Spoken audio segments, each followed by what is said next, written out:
அனைத்து விவசாயிகளுக்கும் வணக்கங்க. விவசாய அடையாள அட்டை எப்படி பதிவு பண்ணலான்னு ஒரு வீடியோ போடுறேன்னு சொல்லியிருந்தேன்.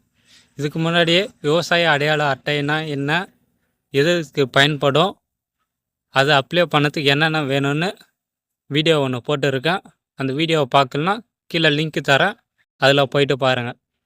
விவசாய அடையாள அட்டை நம்மளே பதிவு பண்ணலான்னு போன வீடியோவில் சொல்லியிருந்தேன். பட் ஆனால் இப்போ பண்ண முடியாதுன்னு நினைக்கிறேன். ஏன்னா சேவை மையத்தில் மட்டும்தான் பண்ணுற மாதிரி அவங்க ஆப்ஷன் விட்டுருக்காங்க. ஆனால் நான் அதில் ஒரு ஆப்ஷன் சொல்லியிருக்காங்க. அதாவது நம்ம சேவை மையத்தில் அப்ளை பண்ணிட்டா ஸ்டேட்டஸ் செக் பண்ணிக்கலாம். ஓகே ஆச்சா இல்லை ரிஜெக்ட் ஆச்சான்னு நம்ம செக் பண்ணிக்கலாம். அது எப்படின்னு பார்த்தீங்கன்னா, கூகுளில் அக்ரி ஸ்டாக் வெப்சைட் ஓப்பன் பண்ணிங்கன்னா ஃபஸ்ட்டு ஃபார்மர் ரிஜிஸ்டர்னு லிங்க் ஒன்று வரும். ஃபஸ்ட்லேயே அதை கிளிக் பண்ண உடனே ஓப்பன் ஆகும் அக்ரி ஸ்டாக் இது லாகின்.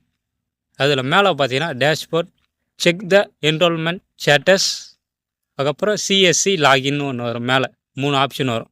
அதில் செக் த என்ரோல்மெண்ட் ஸ்டேட்டஸ் அதை கிளிக் பண்ண உடனே என்ரோல்மெண்ட் இல்லைனா ஆதார் கார்டு 2 ஆப்ஷன் கேட்கும். அதாவது என்ரோல்மெண்ட்னா நீங்கள் பதிவு பண்ணும்போது ஒரு நம்பர் ஓடிபி வந்திருக்கும். சக்ஸஸ், நீங்கள் பண்ண பதிவு சக்ஸஸ் ஆச்சு, உங்களுடைய என்ரோல்மெண்ட்டுன்னு ஒரு நம்பர் வந்திருக்கும்.